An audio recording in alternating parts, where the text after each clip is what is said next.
So with its Christmas hiatus over, Quantum Leap is back on our screens for what is the last 5 episodes of Season 2. And here I am back with my review for you. Let's find out what Ben's been up to.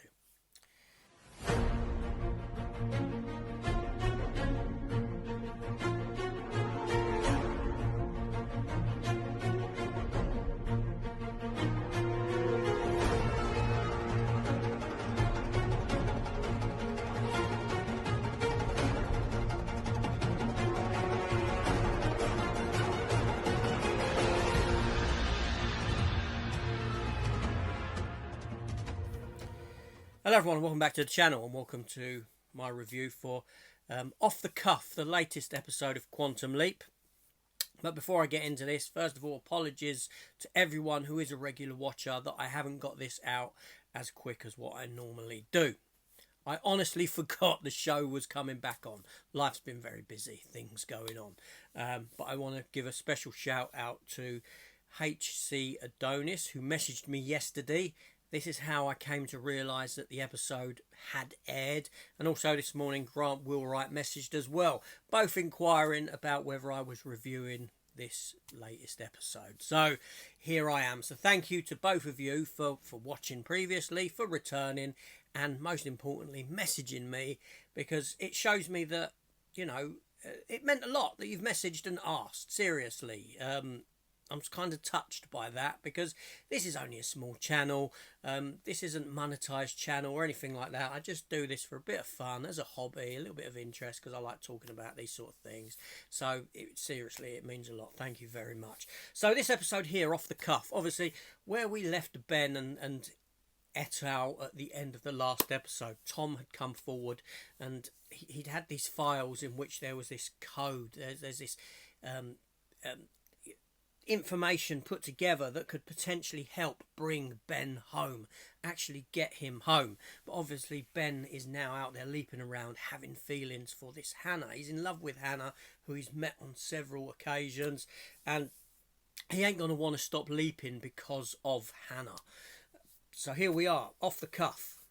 Ben leaps into Nick Peterson. Nick Peterson is a bounty hunter, and he's bringing in his man, so to speak, who's this kind of slippery kind of fella who's worked for some shady individuals, and he's been skimming money off of them, stealing from them to kind of fund himself, help himself. It's very much like the movie Midnight Run.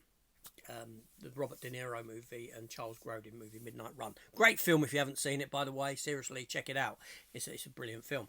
Ben leaps into Nick Peterson. It's April 10th, 1970 in Trenton, New Jersey. And he's got this fella in his car. He's handcuffed to him, returning him to his bail bondsman, or bail bondswoman, shall we say, to collect his reward. But on the way, Ben takes this fella to meet his brother, who isn't really a blood relative, and his nephew, who he's been sending teddy bears to over time and this sort of a thing, to try and reconcile his differences with his brother. And when they get there, lo and behold, Hannah is there. Hannah's married to the brother. Yes, and it's been 9 years from her perspective. 9 years has passed since she last saw Ben, so she's kind of opened up to the prospect of having a life, having a child, and all this goes down while Ben is being chased by certain individuals, trying to take out this guy that he's taken on the road with. And yeah, it's that kind of an episode, basically. There's a bit of a backstabbing with one of characters involved, this sort of stuff.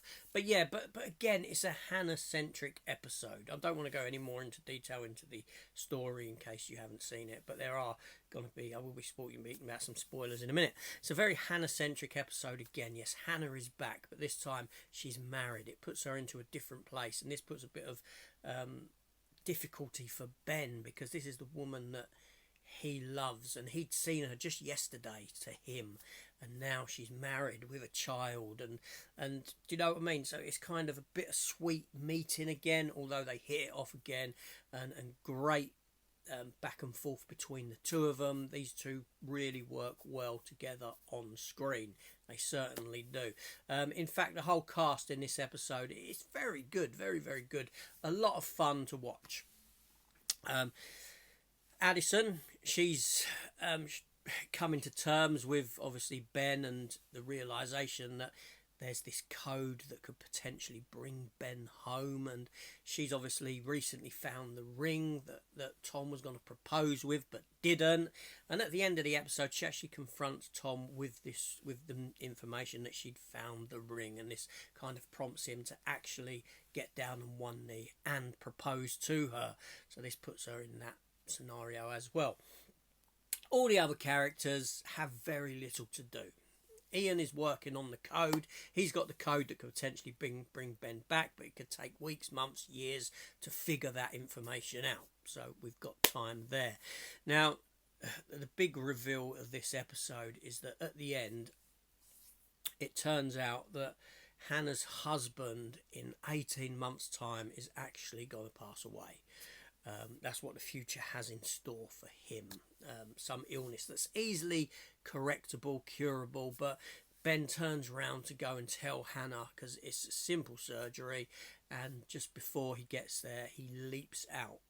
We don't see where he leaps to, but he leaps out, so this information never gets to Hannah. So the continuation of this story can carry on, and the relationship that's being built up between Hannah and Ben. Now, like I said, overall, a very good episode, an enjoyable episode. I can't fault it. I had no issues with it. The fella who played the bounty, he was great. I can't remember the character's name. I'm really bad today, so sorry. But yeah, a thoroughly enjoyable episode. I can't fault it, you know. And it's hard to believe that there's only 4 more left for this season. And will we get a season 3? I mean, fingers crossed we will, because I'll be there watching it. I'll be there reviewing it. But will it happen? I hope so. We can live in hope. Anyway, that's my thoughts. Let me know your thoughts on this episode down below. And again, All I can do is apologise for my tardiness in getting this out, and my the fact I didn't realise it had come back on. That's so poor of me, it really is. But there you go. That's life. I'll see you on the next one. Take care all. Goodbye.